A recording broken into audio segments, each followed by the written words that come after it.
guess maybe we'll get it another time. So for the main event of the FS1 prelims, we have Uriah Hall versus Pablo Costa. Uriah Hall is the number 9 middleweight in the world right now. Pablo Costa is the number 10 middleweight in the world. They're both they're both Tough Enough alumni. Costa was on Tough Enough Brazil 3. Hall was on Tough Enough 17. Hall was 6-6 and coming off the show. Hall lost in the finale to Calvin Gastelum. I remember on the show, Chael Sonnen said straight to him that you could last with anyone in the division. I believe Chael Sonnen at that point looked up at a poster of Anderson Silva, and at that time, people thought that Uriah Hall had a nasty knockout on The Ultimate Fighter, probably one of the best knockouts we'll ever see on The Ultimate Fighter with that spinning kick. And he took, I can't remember the other guy's name, but he took him out. And that dude was literally snoring on the ground. Snoring. It's not like he just put him to sleep. He put him to snoring. But unfortunately for Uriah Hall, his next opponent is Pablo Costa. And Pablo Costa has finished all 11 of his fights. Like I said, he's 11-0. He's never seen the end of the second round. He's never seen the stool after the second round. He has 9 first-round finishes. Out of his 11 finishes, 10 are by KO and 1's a submission. He did lose, though. He lost once. But it was technically an exhibition fight in The Ultimate Fighter. It was the very first round of The Ultimate Fighter Brazil 3. And I don't remember the guy he lost to.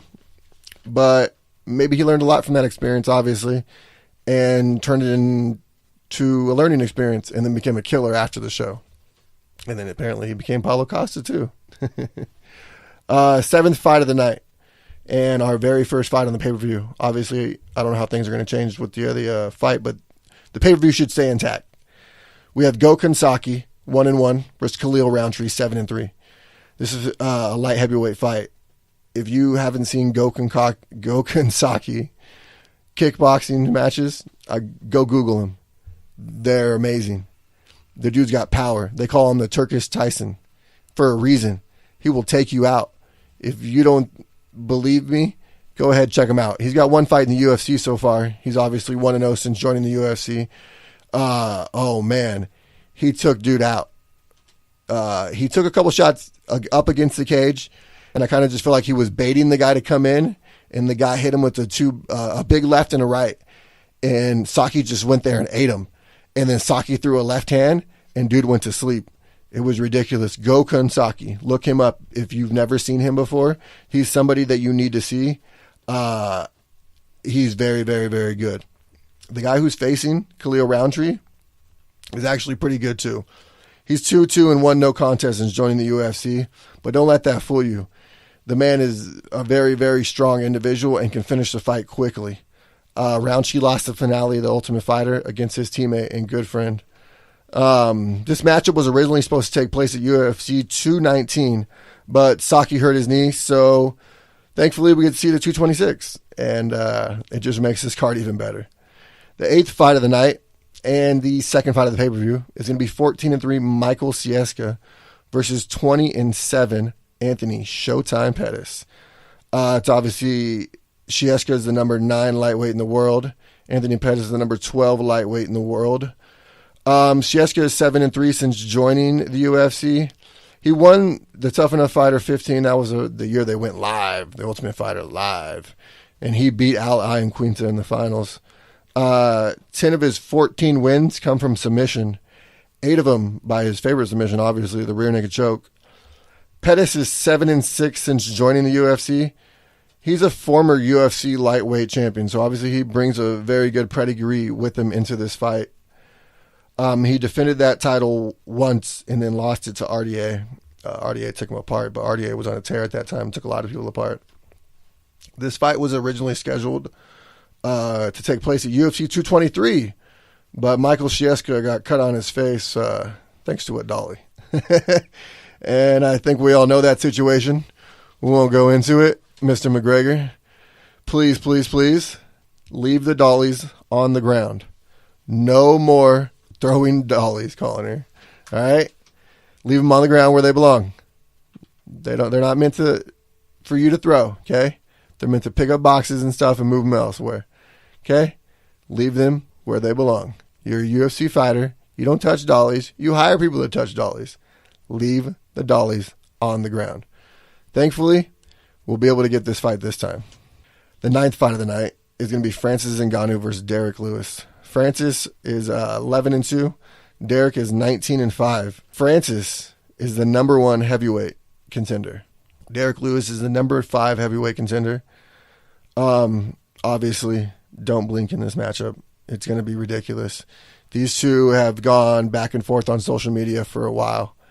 And I really, really suggest you don't blink. Don't take a bathroom break. Don't try to run to the fridge for a drink real quick, because at any moment, this fight's going to end. And one of these two men are going to take each other out.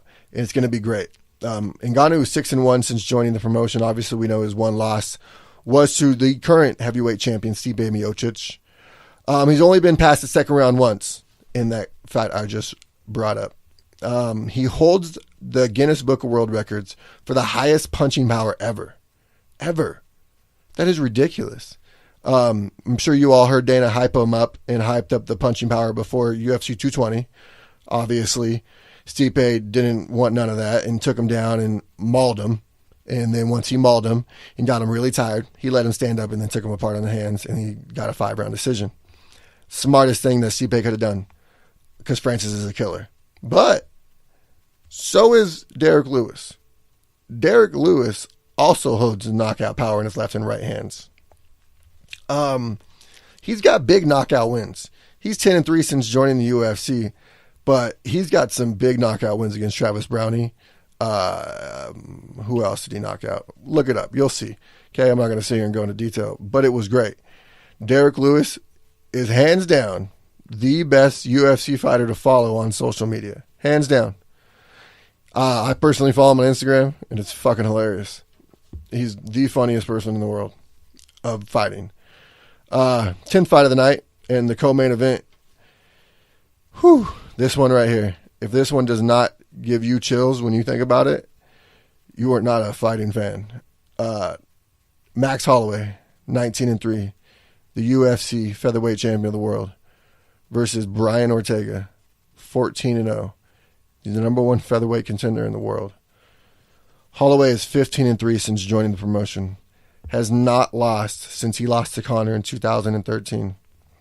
He's the only man to beat Jose Aldo twice. Think about that. That dominant career that Aldo had. Now, granted, he might have been taken out in 13 seconds by Conor McGregor, but Conor McGregor never came back to fight him again. And this guy took out guys like Frankie Edgar multiple times. Which brings me to another point. T-City. T-City took out Frankie Edgar. And he actually took him out. He finished him. That's something Aldo could have never done. It obviously never did do in the 2 times that they did face each other. And it's phenomenal the way that T-City did it. T-City literally backed up, watched Frankie take a step forward, and just unloaded an uppercut from hell with his right hand. Similar to the Francis Ngannou, Alistair Overeem one. But I feel like this is a completely different matchup because Blessed is so big. He's just as big as Brian Ortega.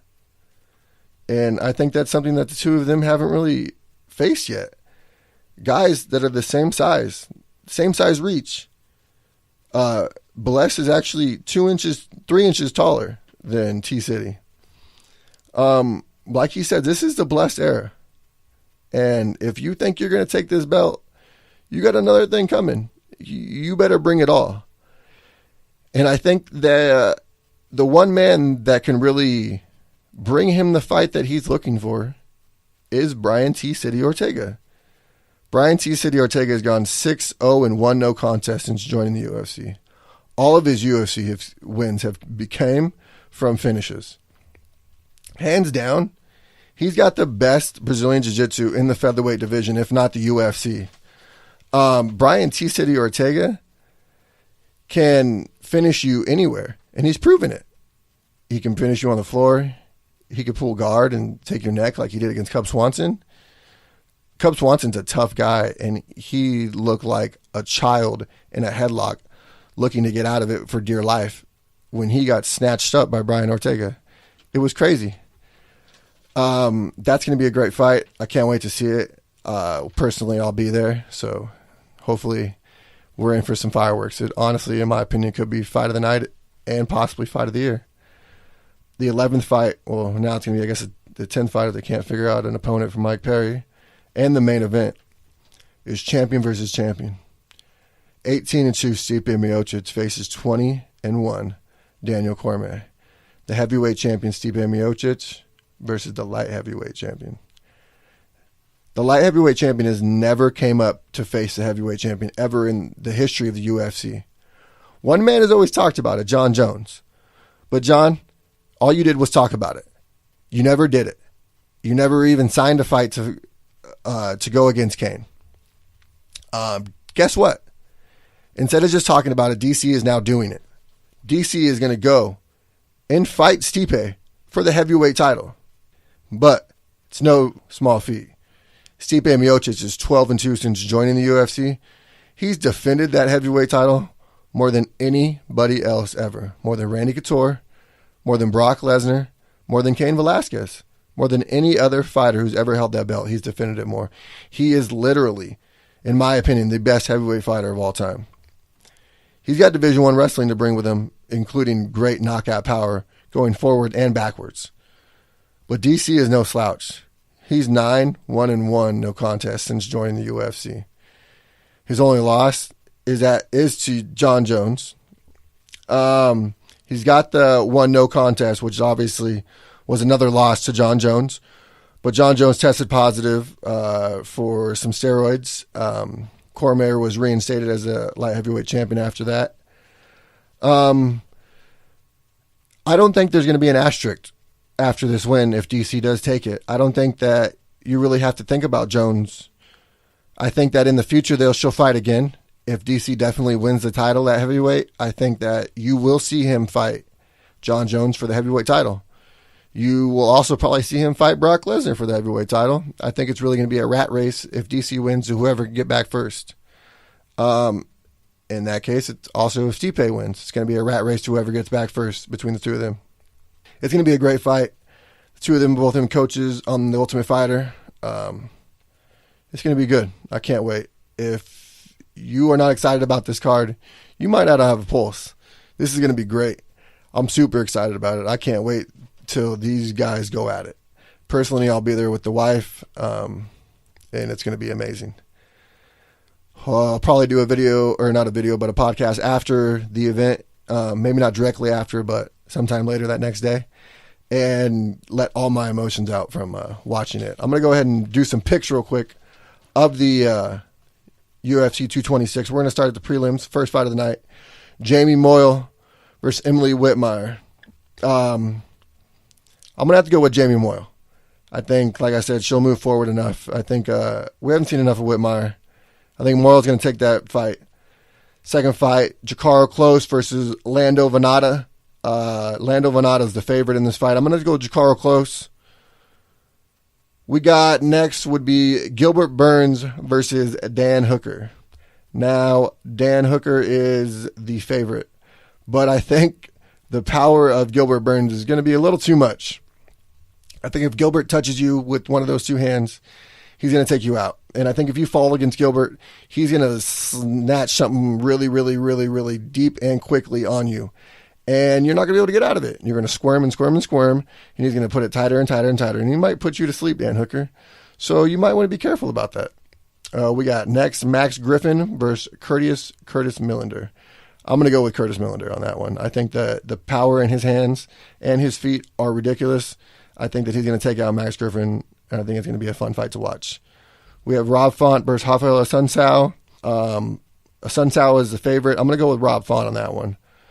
We obviously lost Yancey versus Mike Perry, so hopefully Mike Perry gets another opponent, and we get to see that soon. Next, we got Uriah Hall versus Paulo Costa. Now, Paulo Costa is the biggest favorite on this card, and I have to agree with Vegas on this one. Paulo Costa is a beast, and I really think that he is going to take Uriah Hall's head off. And Paulo Costa will get the W on that one. For the main card, first fight would be Khalil Roundtree versus Gokhan Saki. I'm going to go with Gokhan Saki by big knockout. That's also